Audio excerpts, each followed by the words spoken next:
Welcome dear rockers, कैसे हो आप सभी। एक बाप जिसके पास अपनी बेटी के इलाज के लिए पैसे नहीं है, वो एक नशीले पदार्थ के डीलर के पैसे लूटने जाता है। वहाँ पुलिस उसे पकड़ लेती है और जेल में डाल दिया जाता है। वहाँ उस बाप के साथ क्या हुआ, क्या वो अपनी बेटी का इलाज करवा पाया या नहीं, अंत में क्या हुआ दोस्तों, बहुत ही इंटरेस्टिंग कहानी के जरिए दिखाया गया है इस मूवी में, जिसका नाम है द सिस्टम, जो कि 2022 में रिलीज हुई थी। कहानी की शुरुआत में एक छोटे घर को दिखाते हैं जहाँ हर तरह का नशीला पदार्थ बनाया जाता है। अचानक मास्क पहना हुआ एक आदमी गन लिए अंदर घुस आता है और धमकाता है कि जो भी पैसे है वो सब इस बैग में डाल दो। एक आदमी करेंसी नोट्स उसमें रखने लगता है तो दूसरा उस आदमी से लड़ता है। घमासान लड़ाई के अंत में उस आदमी ने सभी को मार डाला होता है और वहां रखे हुए करेंसी नोट्स लूट कर वो बाहर निकलने वाला होता है कि आ जाती पुलिस इस आदमी को घेर लेती है और मास्क निकालने को कहते हैं। और यही अपनी कहानी का हीरो, नाम है सैवेज। वो सैवेज को पुलिस स्टेशन लेकर जाते हैं। उसका बैकग्राउंड चेक करते हैं तो चौंक जाते हैं, क्योंकि वो कई साल आर्मी में सर्विस कर चुका था। एक नॉर्मल सोल्जर के तौर पर उसने आर्मी ज्वाइन की और युद्धों के दौरान किए हुए कारनामों की वजह से वो कमांडर बन गया था।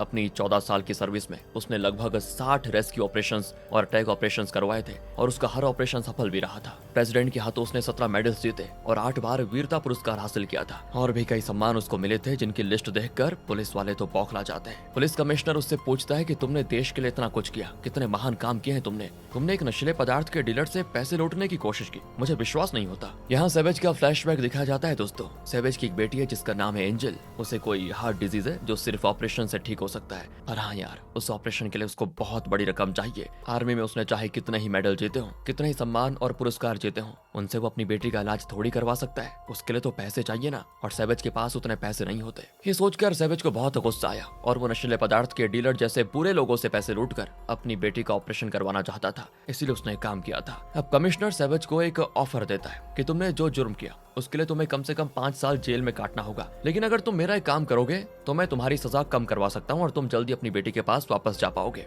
तो तुम तो जानते होंगे कि यहाँ पर कई प्राइवेट प्रिजन्स हैं और ऐसे एक प्रिजन का वार्डन न जाने क्या क्या इलीगल काम कर रहा है। तुम्हें हम उस जेल में शिफ्ट कर देंगे और तुम्हें वहां जाकर एविडेंस कलेक्ट करना होगा कि वो कौन कौन से इलीगल काम कर रहा है। उस प्रिजन से कोई नहीं बच सकता, इसीलिए तुम किसी भी कारण वहां से बचने की कोशिश मत करना। तुम्हें एविडेंस को कलेक्ट करके मुझे भेजना है और जब मुझे सारे एविडेंस मिल जाएंगे तो मैं खुद तुम्हें उस प्रिजन से सेफली बाहर लेकर आ जाऊंगा। शुरू में तो सैवेज गुस्से में चिल्लाता है, लेकिन फिर अपनी बेटी के बारे में सोचकर रो पड़ता है। फिर अगले सीन में कमिश्नर उसे उसकी बेटी के साथ वीडियो कॉल करने देता है। सैवेज कहता है कि एंजल बेटा, तुम फिक्र मत करना, पापा तुम्हें कुछ नहीं होने देंगे, मैं जल्दी आ जाऊंगा और तुम्हारा ऑपरेशन भी जल्दी हो जाएगा। लेकिन बीच में ही वो कॉल कट करवा देते हैं। इस पर सैवेज को गुस्सा आ जाता है कि ये क्यों किया, लेकिन वो कुछ कर भी नहीं सकता था। अगले सीन में सैवेज और कुछ और कैदियों को उस प्राइवेट प्रिजन में ड्रॉप किया जाता है। सैवेज तो एकदम अकड़ कर चल रहा होता है, क्योंकि उसे पता है वो बिना जुर्म के अंदर जा रहा है। मतलब एक तरफ से वो पुलिस का ही काम कर रहा है, तो अंदर एक गार्ड कहता है कि सुनो, आज से तुम सब हमारी प्रॉपर्टी हो। तुम्हें कब खाना है, कब सोना है, कब जागना है, कब नहाना है, यहाँ तक कि कब टॉयलेट जाना है, ये भी हमें डिसाइड करेंगे। अब मेरा मुंह मत देखो, अंदर चलो। इस तरह वो काफी अकड़ कर कहता है। सैवेज उसे घूरते हुए अंदर जाता है। तो कुछ देर के बाद गार्ड अंदर आकर सैवेज को खूब पीटता है कि मुझे घूर रहे थे तुम उस समय। इसके बाद सारे कैदियों की गर्दन पर एक चिप इंजेक्ट किया जाता है। अब वहाँ पहले से रह रहे कैदी नए कैदियों को रैगिंग भी करते हैं, पर सैवेज जरा भी नहीं डरता और अकड़ कर खड़ा रहता है। फिर सबको अलग अलग सेल्स में बंद कर देते हैं। तो सैवेज अपने सेल में पड़ा हुआ एक बाइबल उठाकर पढ़ने लगता है, लेकिन उसके अंदर से एक फोन गिरता है जो कि सैवेज के फिंगरप्रिंट से खुलता है। उसमें कमिश्नर का मैसेज होता है कि इस फोन के जरिए तुम मुझे वो सारे एविडेंस भेजते रहना। मतलब कमिश्नर ने ये फोन यहाँ पर रखवाया है। अगली सुबह दोस्तों, एक कंट्रोल रूम से गार्ड सारे सेल्स को अनलॉक करता है और चिल्लाता है कि चलो बहुत सो गए, सब के सब बाहर आ जाओ। सैवेज बाहर नहीं निकलता, तो गार्ड उसकी गर्दन पकड़कर उसको बाहर धकेलता है कि तुम्हें अलग से बोलना पड़ेगा क्या। फिर सभी नहा धोकर खाना खाने बैठते हैं। एक पुराना कैदी सैवेज का प्लेट गिरा देता है और कहता है कि नए कैदी सर झुकाकर चलते हैं यहाँ, समझे, आइंदा सीनियर्स के सामने सर उठाकर चले तो मुंह तोड़ दूंगा। सैवेज उसको देखकर नीचे थूक देता है और सर उठाकर बिल्कुल आगे चलता है, एकदम अकड़ के। वैसे आपको बता दूं, इस प्रिजन में कई गैंग्स भी हैं दोस्तों। फ्रीवे नाम के कैदी का एक माफिया ग्रुप भी है यहाँ पर। वो सैवेज से कहते हैं कि इस प्रिजन में रेसिज्म काफी ज्यादा है, व्हाइट कैदी ब्लैक्स को परेशान करते रहते हैं, तो तुम हमारे गैंग में शामिल हो जाओ। लेकिन सैवेज कहता है कि देखिए, मुझे किसी गैंग में नहीं रहना, मैं हमेशा अकेले ही रहता हूँ। कहकर वो चला जाता है। तो फ्रीवे कहता है ये किसी न किसी दिन व्हाइट्स के हाथों जब मरेगा ना, तब इसको अकल ठिकाने आएगी। फिर हर कैदी को कोई ना कोई काम दिया जाता है। सैवेज पोछा लगा रहा होता है और तब फ्रीवे उसे क्रॉस करके लॉन्ड्री रूम में जाता है। उसके पीछे 4 कैदी जाते हैं और वहाँ के लोगों को बाहर भेजकर फ्रीवे को जान से मारने की कोशिश करते हैं। लेकिन फ्रीवे मार्शल आर्ट्स जानता है और अकेला ही उन सबको धूल चटा देता है। ये सारी चीजें देखकर सैवेज चला जाता है, लेकिन क्योंकि सैवेज देख चुका है तो वो लोग जो फ्रीवे की जान लेना चाहते थे वो सैवेज के सेल में आकर उसे खत्म करने की कोशिश करते हैं। लेकिन सैवेज के आगे कहाँ उनकी चलेगी यार, वो तो एक सोल्जर रह चुका है और वो अकेला ही सबको मार रहा होता है। और तब बोन्स नाम का एक आदमी सैवेज के साथ मिलकर उन लोगों को पीटता है। इतने में वही गार्ड्स आकर इन दोनों को गन पॉइंट पर पकड़ लेते हैं और उन्हें अलग अलग सेल्स में बंद कर देते हैं। अब अगले सीन में प्रिजन का वार्डन उस गैंग के एक आदमी को पकड़ लेता है जिसने सैवेज को मारने की कोशिश की थी। वो उसे करंट शॉक लगाकर कहता है कि सैवेज से माफी मांगो, और वो आदमी दर्द बर्दाश्त नहीं कर पाता और सैवेज से माफी मांग लेता है। फिर वार्डन सैवेज से कहता है कि मैंने तुम्हारे रिकॉर्ड्स चेक किए, आर्मी में तुमने बहुत ही बढ़िया काम किया है, लेकिन इस सरकार को देखो, तुम्ही को जेल में डाल दिया। बताओ, पर तुम फिक्र मत करो, तुम काफी अच्छा फाइट करते हो। असल में बाकी प्राइवेट प्रिजन्स की तरह यहाँ भी मैं कैदियों को आपस में लड़ाता हूँ और बैट मैच रखता हूँ, जिससे मेरी लाखों में कमाई होती है। तुम मेरी बात मानोगे तो मैं तुम्हारी सजा कम करवा सकता हूँ, क्या कहते हो? सैवेज समझ आता है कि अच्छा तो यही है वो इलीगल काम जो ये वार्डन कर रहा है। सैवेज बैट मैच के लिए मान जाता है और तो वहाँ पर वार्डन की सेक्रेटरी नीना आती है और वो कहता है कि तुम सैवेज को स्पेशल सेल दे दो। फिर वो सैवेज के लिए ड्रेस वगैरह लेकर आती है और उसे स्पेशल सेल में लेकर जाती है। रास्ते में वो बताती है कि यहाँ आने से पहले मैं मरीन सर्विसेज में थी और उस वक्त तो मेरी टीम एक टेररिस्ट ग्रुप के हाथों फंस गई थी। तब तुम्हें याद होगा या नहीं, लेकिन तुमने और तुम्हारी टीम ने मिलकर हमें रेस्क्यू किया था। उस वक्त मैं तुम्हें थैंक तो नहीं कर पाई, लेकिन अब कहना चाहती हूँ हमारी जान बचाने के लिए शुक्रिया। सैवेज हर फिल्मी हीरो की तरह कहता है कि मैं तो बस अपनी ड्यूटी कर रहा था। अब वो नए सेल में जाता है तो वहाँ बोन्स बैठा होता है, क्योंकि वही सैवेज को बैट मैच के लिए ट्रेन करने वाला है। वो कहता है कि तुम्हें मानसिक तौर पर मैच के लिए तैयार करने के लिए मुझे तुम्हारे बारे में और जानना होगा। तो सैवेज अपने बारे में कुछ बातें बताता है और कहता है कि मेरी एक बेटी है। फिर वो टॉयलेट जाने के बहाने वहाँ का पर्दा बंद कर देता है और फोन से कमिश्नर को मैसेज करता है कि वार्डन यहाँ पर कैदियों का इलीगल बैट मैच करवा रहा है और उसी से पैसे कमा रहा है वो। अगले दिन बोन्स सैवेज को वहाँ के जिम में लेकर ट्रेन करता है। फिर वो सैवेज को जेल के सभी गैंग्स के बारे में बताता है। फिलहाल इन बैट मैचेस में जीतकर फ्रीवे है ना, वो यहाँ का चैंपियन बना हुआ है। उसे भी मैंने ही ट्रेन किया था, लेकिन अब मुझे उसको ट्रेन करने का बड़ा अफसोस है। पर हाँ, तुम उसकी तरह नहीं हो, इसीलिए मैं तुम्हें ट्रेन करना चाहता हूँ। अगले दिन अंडरग्राउंड में बैट मैच शुरू होता है। नीना सैवेज से कहती है ध्यान से लड़ना। वार्डन बड़ा खुश होता है क्योंकि हफ्ते में एक दिन ये मैच होता है जिसे वो बहुत इंजॉय करता है। इतना ही नहीं, अंडरग्राउंड में हो रहे इस इलीगल रेसलिंग मैच का लाइव टेलीकास्ट प्रिजन के दूसरे कैदियों को भी देखने को मिलता है और सब बहुत इंजॉय करते हैं। और हाँ दोस्तों, इस रेसलिंग मैच का कोई रूल्स नहीं है और लगता है अगर कोई कैदी मर भी गया तो पूछने वाला कोई होगा नहीं। पहले वहाँ पर 2 पुराने कैदियों की फाइट होती है तो सैवेज अपने फोन से उसको रिकॉर्ड कर रहा होता है। अगला फाइट यहाँ के चैंपियन फ्रीवे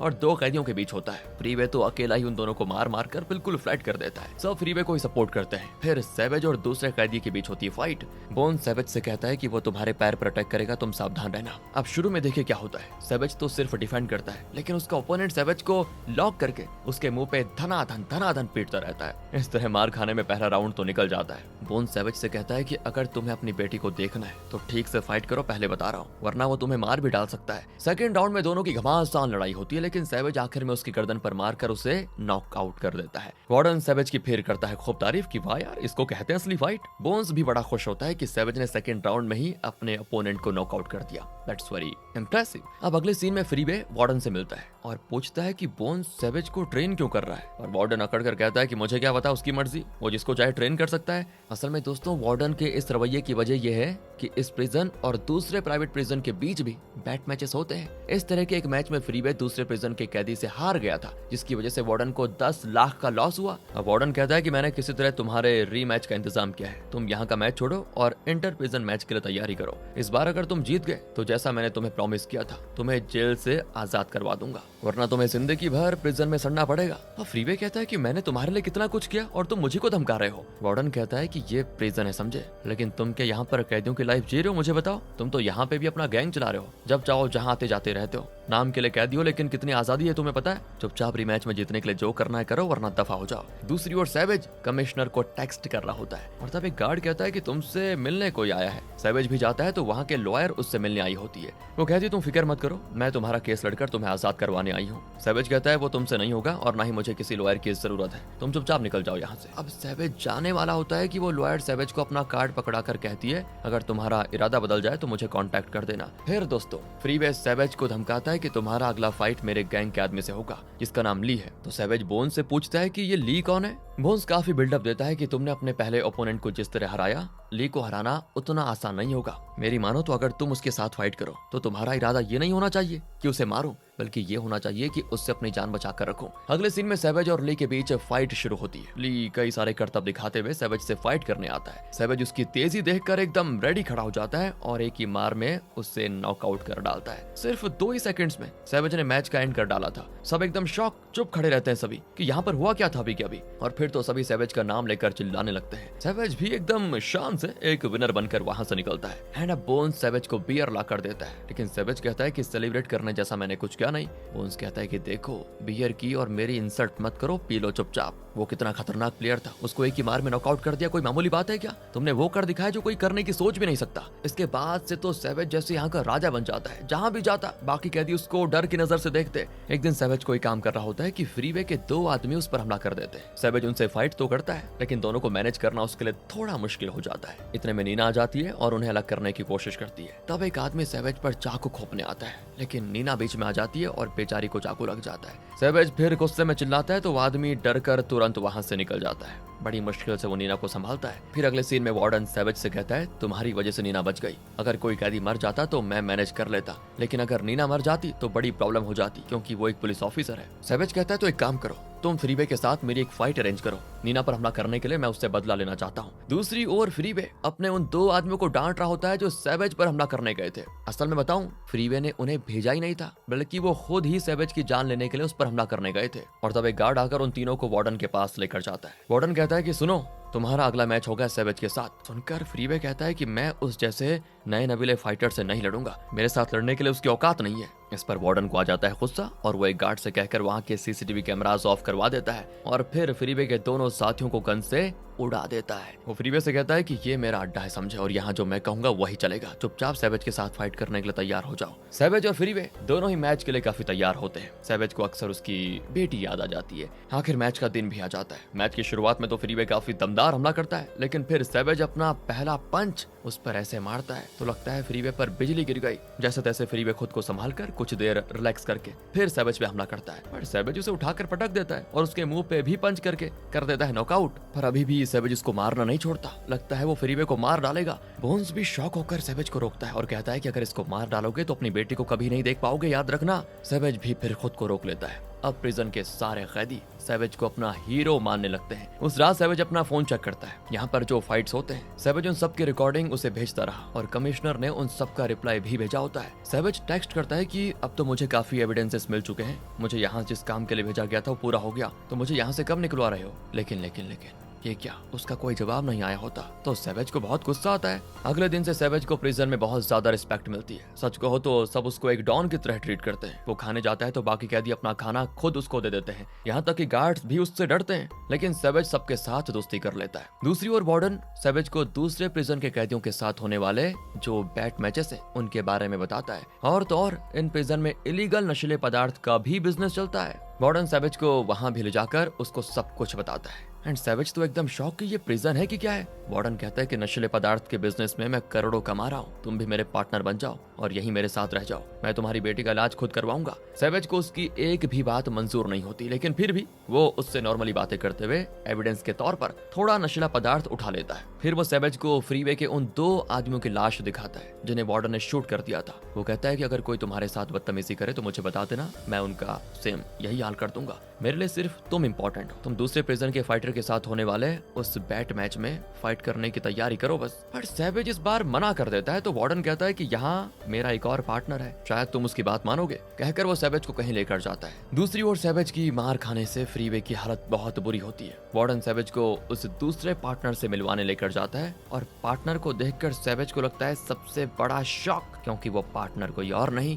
कमिश्नर है। मतलब यहाँ के सारे इलीगल काम वार्डन और कमिश्नर मिलकर चला रहे हैं। असल में दोस्तों वो सैवेज को यहाँ पर इसलिए लेकर आए क्योंकि वो उस दूसरे प्रिजन के साथ होने वाले बैट मैच में जीतना चाहते थे। लेकिन फ्रीवे जो पहले मैच हार गया था तो इनको पता था कि इस रिमैच में भी वो हार जाएगा, इसलिए उन्हें किसी और काबिल फाइटर की जरूरत थी। एंड वक्त पर सैवेज भी अरेस्ट हुआ और तब कमिश्नर और वार्डन ने सैवेज के रिकॉर्ड्स चेक किए और देखा तो वो तो बहुत ही काबिल फाइटर है, उसका मिलिट्री रिकॉर्ड भी बहुत ही स्ट्रांग है। और तब इन दोनों ने मिलकर ये गेम खेलने का प्लान बनाया और सैवेज को यहाँ पर लेकर आ गए। बेचारा सैवेज एकदम टूट जाता है कि उसके साथ इतना बड़ा धोखा किया इन लोगों ने। कमिश्नर कहता है कि देखो, उस मैच में हमने 1 मिलियन बैट किया है, अगर तुम जीत गए तो तुम्हें एक बड़ी रकम मिलेगी। पर सैवेज साफ इनकार कर देता है, पर फिर वो बोन्स को वहां लाकर उसे शॉक देते हैं और सैवेज को धमकाते हैं कि अगर तुम नहीं माने तो इसको मार डालेंगे। और फिर कोई रास्ता न पाकर सैवेज फाइट के लिए मान जाता है, क्योंकि वो नहीं चाहता कि उसकी वजह से बोन मरे। अगले सीन में बोन्स कहता है कि तुम मेरी खातिर वो फाइट मत करो, मुझे मरने दो। पर सैवेज कहता है मेरे पास एक आइडिया है दमदार, मैं जो भी कहूंगा वो बात तुम बाकी कैदियों में फैला दो। मैच वाले दिन हम कमिश्नर और वार्डन के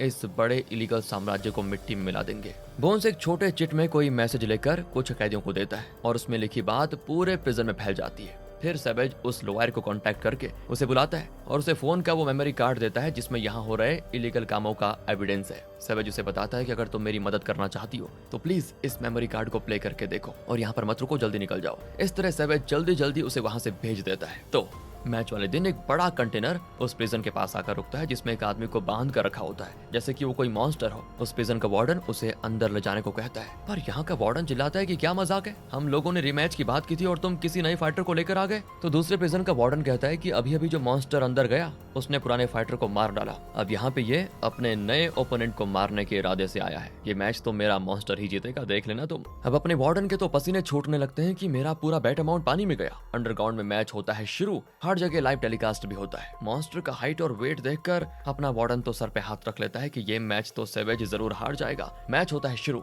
और सैवेज उस मॉन्स्टर को एक तगड़ा पंच मारता है, लेकिन वो एक भी इंच नहीं हिलता। ऊपर से वो मॉन्स्टर सैवेज को उठाकर नीचे पटक देता है। सैवेज बार बार उस पर हमला करता है, लेकिन हर बार वो सैवेज को किसी खिलौने की तरह पटक देता है और खूब पीटता भी है। लेकिन दोस्तों, एक पॉइंट पर सैवेज ना नशीला पदार्थ उसके मुंह पे फेंकता है। याद है, सैवेज ने एविडेंस के तौर पर चुपके से थोड़ा नशीला पदार्थ उठा लिया था उस दिन, उसी को वो मॉन्स्टर के मुंह पे डाल देता है और इससे होता यह है कि कुछ देर के लिए मॉन्स्टर थोड़ा डगमगा जाता है। मौका पाकर सैवेज उसको लगातार पीटने लगता है। अब अपना वार्डन थोड़े जोश में चिल्लाता है और सेलिब्रेट करने लगता है। तो सैवेज इस तरह मॉन्स्टर को गिराकर उसका गला दबाने लग जाता है, पर तभी उसके सामने उसकी बेटी का चेहरा याद आता है और वो बाकी कैदियों को इशारा करता है। सैवेज का इशारा पाते ही सारे कैदी गार्ड्स को मारना शुरू कर देते हैं और अब तो पुलिस और कैदियों के बीच लड़ाई शुरू हो जाती है। दोनों वार्डन्स बिल्कुल बौखला जाते हैं कि चल क्या रहा है। फ्रीवे सैवेज से कहता है कि सबको मैं संभालूंगा, तुम बाकी तैयारियां करो। वार्डन तो हर किसी को करंट शॉक लगाकर वहां से भाग जाता है और सैवेज भी दूसरे गार्ड्स को मारते हुए वार्डन के पीछे भागता है। वो वार्डन से लड़ता है, लेकिन वार्डन तो सैवेज को शूट करके उसको मारने की कोशिश करता है। तब बोन्स आकर वार्डन को पकड़ लेता है बीच में। फिर वार्डन और सैवेज की टीम के बीच होती घमासान लड़ाई। वार्डन को गिराकर सैवेज और बोन्स दूसरी तरफ जाकर कुछ डिस्कस कर रहे होते हैं कि तभी वार्डन गन उठाकर उन्हें शूट करने की सोचता है, लेकिन होता यह है कि तभी स्टेट पुलिस आ जाती है और वो वार्डन को शूट करके कर लेते हैं उसे अरेस्ट। अब ये प्रिजन स्टेट पुलिस के कंट्रोल में आ चुका है। असल में दोस्तों, सैवेज ने उस लॉयर को जो एविडेंस दिया था उसी के आधार पर उसने स्टेट पुलिस को आगाह किया और वो यहाँ पर पहुंच गए। वो कमिश्नर को भी अरेस्ट कर लेते हैं। सैवेज को आजाद कर दिया जाता है और एंजल के ऑपरेशन का खर्चा भी सरकार उठाती है। अब सैवेज बड़ा खुश होता है और बोन से कहता है, मैं रिहा होने वाला हूँ, तुम सबको बहुत मिस करूंगा। कहकर सैवेज सबसे विदा लेकर उस प्रिजन से निकल जाता है। दूसरी ओर एंजल का ऑपरेशन सक्सेसफुल होता है और उसे डिस्चार्ज भी कर लिया जाता है। वो वेट कर रही होती है कि कब उसकी दादी आकर उसे पिकअप करेगी, लेकिन तब सैवेज वहां पर आकर उसे सरप्राइज देता है। सैवेज को देखकर एंजल की खुशी का कोई ठिकाना नहीं होता और वो भागकर उससे लिपट जाती है। इसी अच्छे सीन के साथ ये मूवी यहाँ पर खत्म होती है। आप बताइए आपको मूवी कैसी लगी, वीडियो कैसी लगी, एक्सप्लेनेशन कैसा लगा। मिलते हैं आपसे अगली वीडियो में। ध्यान रखेगा अपना। Thanks for watching.